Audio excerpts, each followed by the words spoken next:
Thank you. Thank you. Good to be here. An honor to be your final speaker for today. Today I decided to take you on a little tour, so to speak, a tour towards the future, which is about technology, which is about new materials, which is about poetry, very, very important, new ideas, new dreams. And I'll show you some examples of highways which charge at daytime, glow at night, fashion which changes in transparency when you become more intimate with it. So stay tuned, there's going to be a lot to see. But before we dive into that, I thought I would like to share with you a question which has been inside my brain for the last 3 to 4 weeks, which is about the future, which is about this notion of curiosity. And it's a question to you, actually, right now. Do you know why you cannot tickle yourself?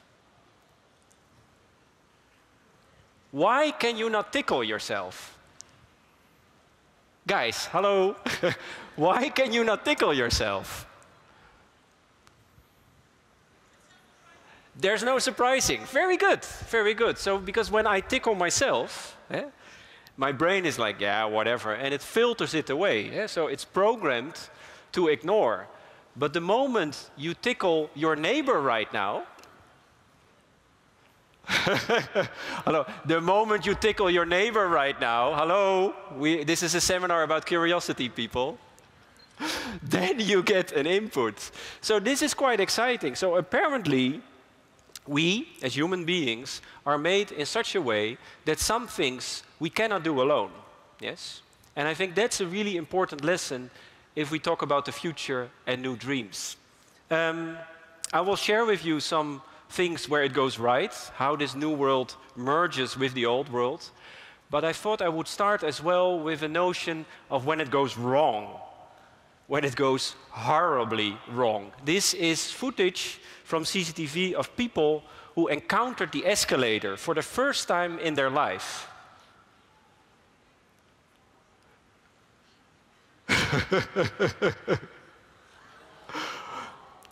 So you see, we can have all the technology in the world, and Korea, you're great in these kind of new technologies, but if it's disconnected from us, from our emotion, from our expectation, it's gone. There is no innovation anymore. So maybe the new world, maybe the new world, we have to get a little bit used to it. It's sometimes a bit scary. Yeah, look, take a look at this guy here. Stay, and then he puts it on again. That's what I would do, exactly, yeah. But the only thing we really have to do is indeed to be curious and just let go, ladies and gentlemen. Just let go. I mean, I have a 2-hour CCTV footage of this, and they didn't let me show it to you full all the way, so I'm going to do it anyhow. But if you Google people on the first escalator for the first time, you get stuff like that. And it shows how important the relation between design and technology is if we want to make things which are future-proof. So I'm a designer, I'm an architect, I'm an inventor, I'm an entrepreneur. I live in the Netherlands, a weird country which lives below sea level. So I already have this relationship between nature and technology within my DNA. And I am a guy who fell in love with places before I fell in love with girls. It's very simple. So I love to use poetry and technology to make dirty, ugly, scary landscapes alive. Like here, scary tunnels, where we place the first version of June, hundreds of fibers which are brightened according to the sounds and the motion of people walking by.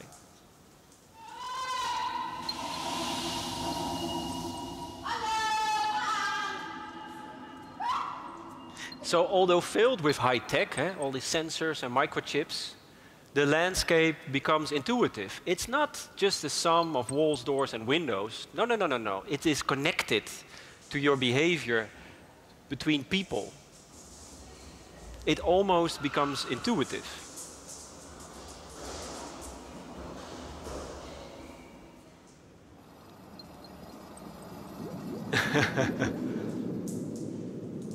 So I think this relationship, that you are part of the world, that you are sort of connected, like the twin story just mentioned here, they feel connected.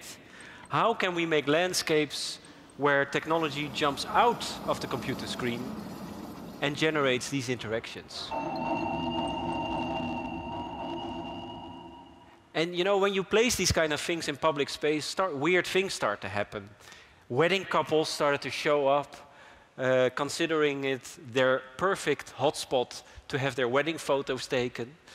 So you update public space by saying, we will not look at computer screens so much anymore in the future. Technology is jumping out of it and is becoming a part of the things that we wear, the roads that we drive on. And that's a really important notion to consider. Or also here, fashion, smart materials, intimacy, a material which changes in transparency according to the heartbeat of the model. So the more she likes you, the more she reveals of herself. From white to transparent.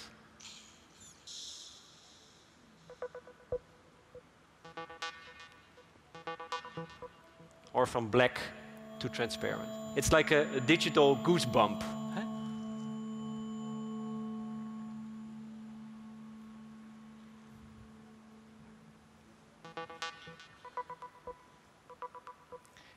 So this was the first suit for ladies. Right now we're working as well on a suit for men, because the men started to complain. So we're working on a suit for men. But that becomes only transparent when they lie. And it's selling horrible, by the way. But anyway, so the notion of wearables is interesting. This started as an artwork, as a statement. But the fun part is, if you make artistic statement, 1, 2, 3 years later, industry wakes up. And so we got a call from Lacoste. We started to dialogue with Lacoste. You know the beautiful but bit boring French crocodile brand, which also wants to explore the future. And these kind of projects inspire them to think about their own product. And they started to make movies like this, Future of Fashion. Ich feel so fresh, just like a summer breeze. I don't know what it is you do to me. You cast a spell and Watch I it. can hardly breathe. Hoppa. And I just know I want you close to me. Okay, this is possible already. I just wanna be This is not yet possible. Possible, possible, possible, possible, possible. I just wanna be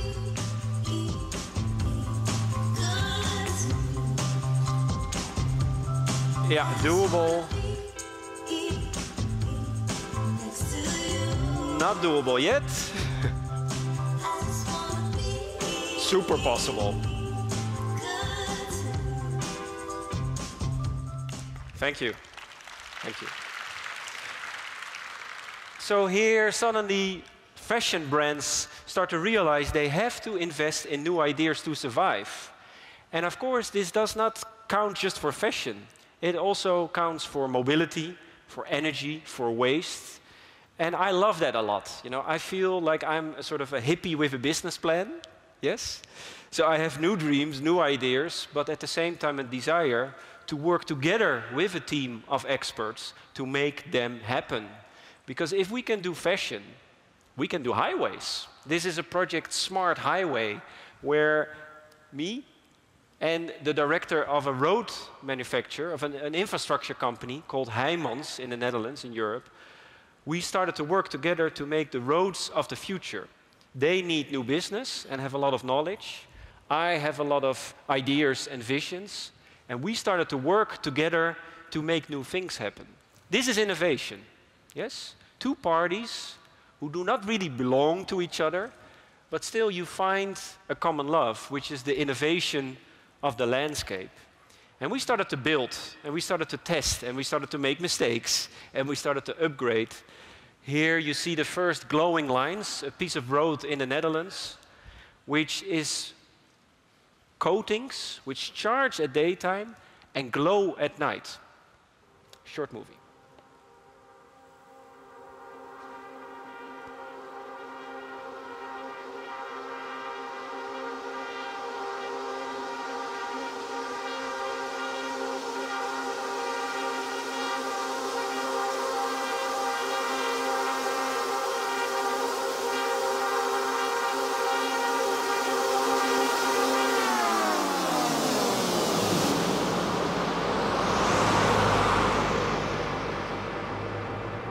So the road was dark before, and the lines, they keep you safe, like a body, energy neutral, beautiful.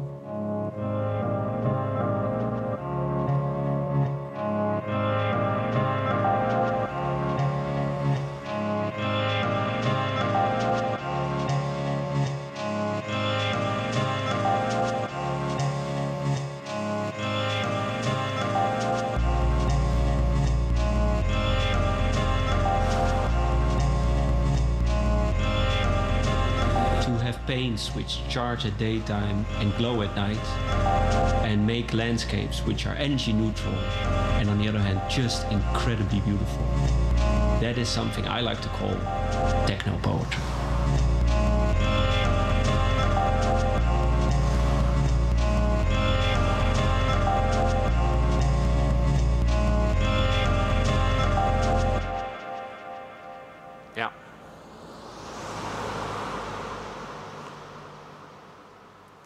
So here you see what happens when two worlds start to connect. Why is it that when somebody talks about innovation and mobility, everyone always focuses on the car? The infrastructure is maybe much, much more important. That's the thing we leave behind for a next generation. That's the thing we spend billions on, but nobody cares. And by making these kind of first pilots, people suddenly get excited about roads. It's really weird, you know, these kind of things start to pop up. まずはオランダ、とってもエコな未来計画。 On Tokyo なの News. で今年話題になっているのは、一部の地域で、スマート高速道路ができるんですよ。電気自動車の充電が、自動に走りながらできる。走りながらできるの？はい、そうです。その他にもオランダでは車の接近を察知して照明が点灯する道路や風力発電を利用した街灯など未来に向けてエコな取り組みが行われています。To be honest, I still have no idea what they're actually saying. So maybe you can help me later. But suddenly people get excited about the environment again, and that's for me really important. It is like the famous Marshall McLuhan quote. He once said that, at spacecraft Earth, there are no passengers. We are all crew. Yes, we are participants. That's something that really inspires me, and I hope is within the things I make and the things that you make and inspire. So while these glowing lines are being launched international and traveling around the world, I start to focus on new designs. Here, a bicycle path in an area where Van Gogh lived, the famous Dutch painter. Beautiful area. The city is very proud of it. But the problem is, although a lot of tourists come there, is in the area in Eindhoven where he lived in 80-83, is that there's nothing so much to see. Because he died, yes, so sort of useless. Paintings are hanging in great musea. So the city asked us, can you make something to make that environment alive again?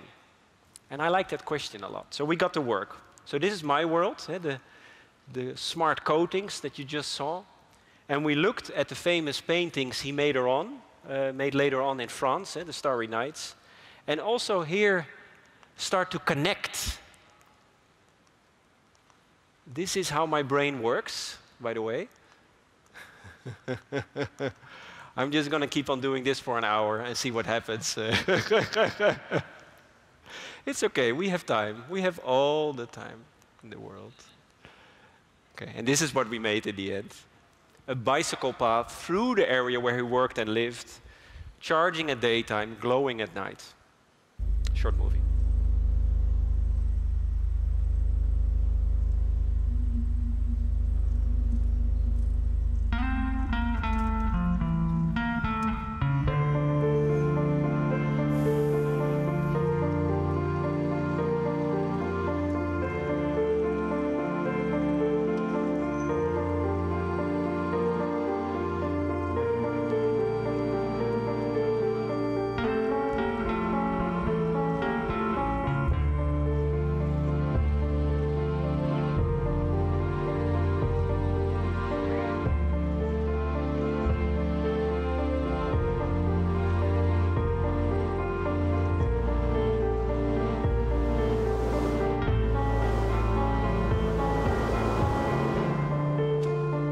it's just like we're laying on a starry night.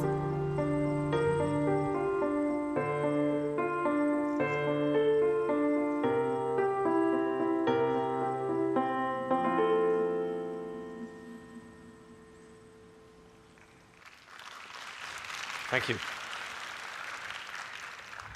I'm not going to explain any further. Just come to the Netherlands and you can enjoy it yourself. Yeah. Final. I am inspired by Beijing smog. And that may sound weird, but it's actually not. I love technology. I love progress. We all love innovation. But sometimes it has side effects that you and I could not even imagine, like the escalator people who got scared. Pollution is part of our desire for progress. And Europe had exactly the same problem not so long ago. But this is Beijing. This is me looking in, from my hotel room to the 22nd floor. This is on a Monday. I can see the world around me. And this is on a Tuesday and a Wednesday, the above image, when all the cars and the factories start to run. Smog. You know, it's getting there, like air quality index above whatever.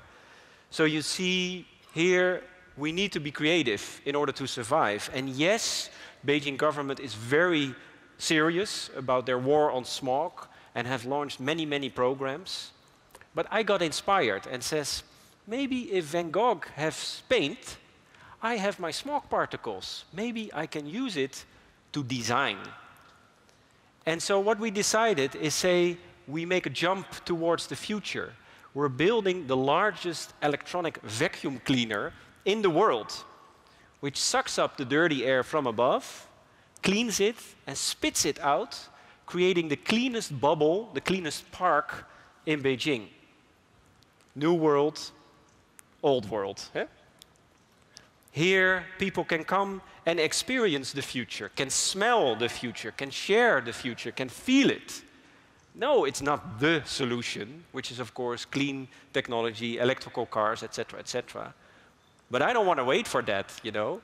I want to work together with the pro-bicycle, with the Greenpeace, with the good government, with the makers like you, and think of new solutions.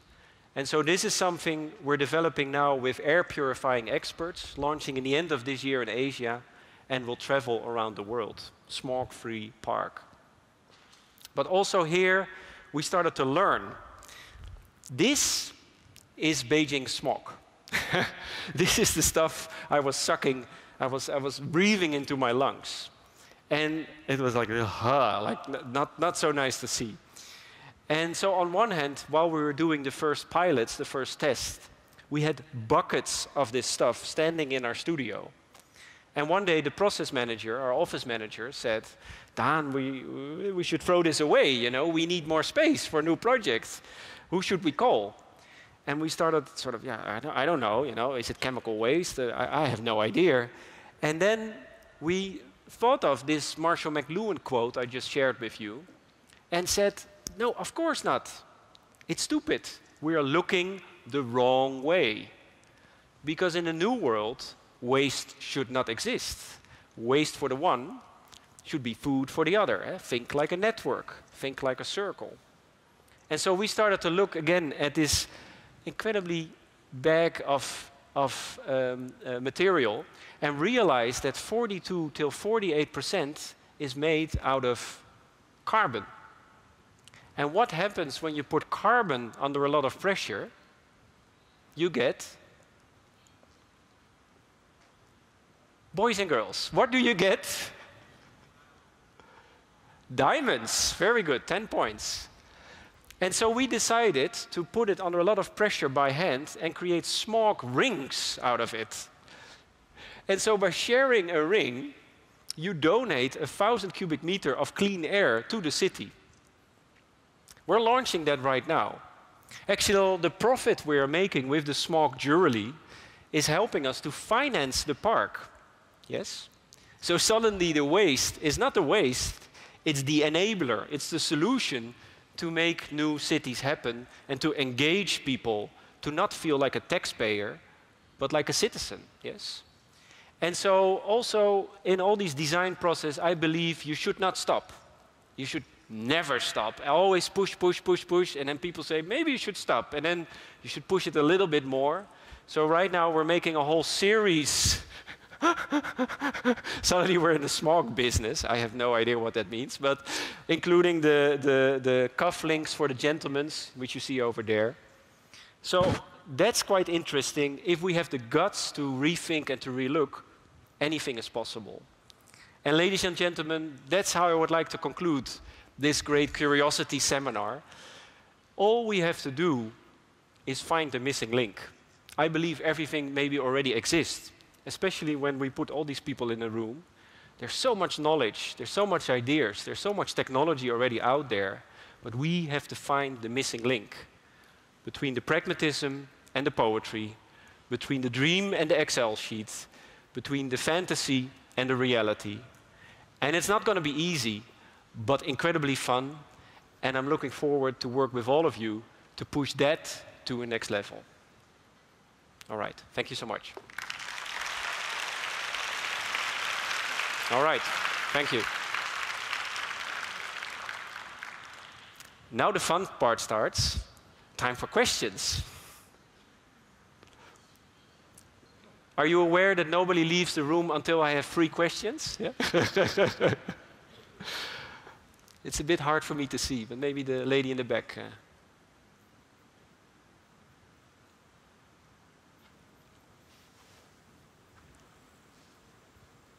Hello, Dan. Hello. I'm Jane, and I'm currently working for a virtual reality company, and so maybe that's something that you're interested in. But that's a side story. I just have a question about how you began your career as the designer or the innovator or architecture or whatever title that you have, because your ideas seem to range from realizing the dreams that you had, but it requires a lot of knowledge and technology. That you mentioned that you collaborate with the technicians. Yeah. But how did you first start this career? Clear. Thanks for your question. You just start. That's really important. No, but seriously, you just start. 80% of what I'm doing now, I was never educated for. Yes? But if you combine curiosity with creativity, you will come a long way. So I studied arts, master in architecture, son of a math teacher. I make sure I'm always surrounded by people who know certain things much, much better than I will ever do. Yes? So work with friends, work with experts. And be brave, There's so many things going wrong.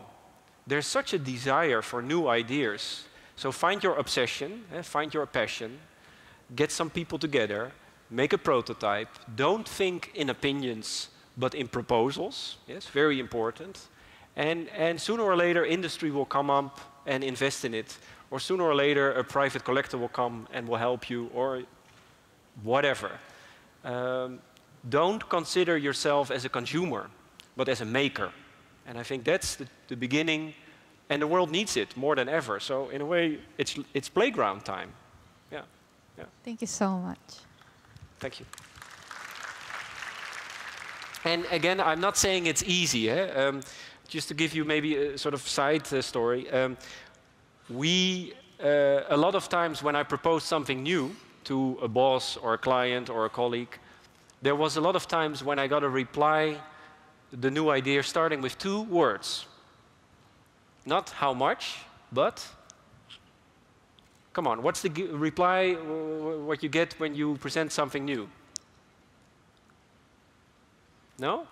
You always get what you want? Wow, okay, then I'm not going to tell the story. Next question. Next question. What? Sorry? Yeah, it's getting close. Yes, but. Yes, but. It's too expensive, it's too cheap, it's too fast, it's too slow. And I got really frustrated with that. So I designed, out of myself, the yes, but chair. Normal chair has a little voice recognition element in it. And the moment you sit on that chair and you say those 2 horrible words, creative, destructive little words, you get a short but pretty little intense little shock on the backside of your body. And that works, yeah. So we lost some clients. Some of them stayed, so life is good. So move away from the yes but, and be curious and invest in new dreams. Very important. Please, question over there. 한국말로 하겠습니다. 다른 게 아니라 굉장히 인사이트를 얻고 재미있는 아이디어들이 많으신데 한 가지 아이디어를 딱 얻으시면 거기에서 어떻게 진전해서 이렇게 그걸 진화시켜 나가는지 그런 어떤 스킬이 있으신지 그런 거 궁금합니다. Okay. You look at new technology, you look at old system crashing in terms of economy, in terms of energy. You have your own feeling, your own fascination, and you combine them. So for example, the infrastructure industry, very conservative, very big budgets, but very little innovation. So they need to innovate to survive. So we got to know each other, and that helped us. We both had the same goal, although we were different. But on the other hand, you created yourself. That's very important. So get your team of people, get a sort of sense of urgency, and then make a prototype, make a pilot, prove it, show it, and the rest is the rest. Yeah. Last question for today.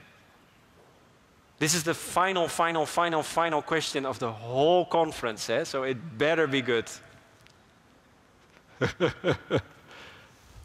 Yeah? Mr. in the gray in front. Can we have a mic there, please?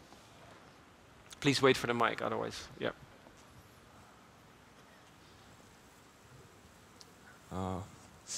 What is your first impression of Korean society? Ooh, nice. Yes. Thank you. Very good question. Very good question. Yeah. I like it. I like your question. I also like the question. And the country, I mean. Well, what I think is you have this super fascination with technology. It's like your little animal, like your pet. It's your second language, your second skin. But on the other hand, you have a sense of curiosity, of playfulness, yes? And so I'm very curious how Seoul, how Korea will evolve. How we will move away from a generation which is looking at computer screens the whole day, yes? Including myself, including myself. And how we can use technology to share, to dream. And I showed you some examples of what is possible. I think Korea is maybe one of the best places right now to make this kind of statements happen in the public space, in the roads, in the highways, in the tunnels. So I think there's a lot of opportunity, and the fact that we are doing this right now is a super, super important step towards that. Next step is doing it. So I'll be back for sure. All right. I'll see you next time. Bye.